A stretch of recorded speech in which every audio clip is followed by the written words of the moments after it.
Hey everybody, what is going on? I hope you guys are all doing well, and welcome to another tutorial video. In this video, I'll be explaining to you guys how you can create an email on cPanel, so let's get right into it.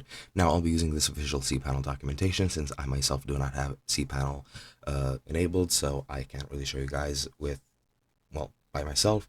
But yeah, this documentation is very fleshed out and it is very useful, so I do recommend you check out cPanel docs if you have any further questions. Now, what you need to do to create an email account is you need to navigate to email accounts in cPanel in their interface, which is just in home email accounts. Then you just need to click create and a new interface will appear, and then enter a new email address in the username box, and then in the password make a secure password, and then click create to create the account, and that is pretty much it.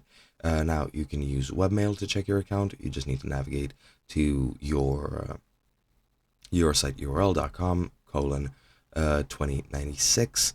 Then once you enter that, you need to enter the username part in the email address box, then enter your password and click log in, and you should have everything working once you set that up. Of course, I'm pretty sure you do need to have SMTP set up before you do any of this, so keep that in mind. I do have a tutorial for that as well.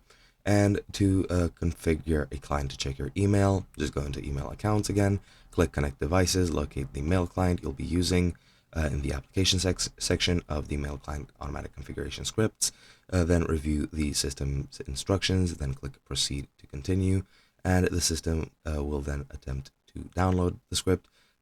If it prompts you to open, run, or save the script, select run or open to continue, and then you may be asked if you're sure you want to install the file, click continue or yes.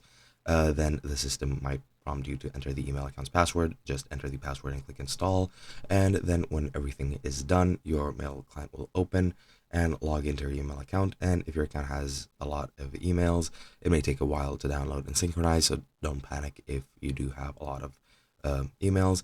And that is pretty much it to create an email account on cPanel. Hope you guys enjoyed, and I'll be seeing you guys in another video.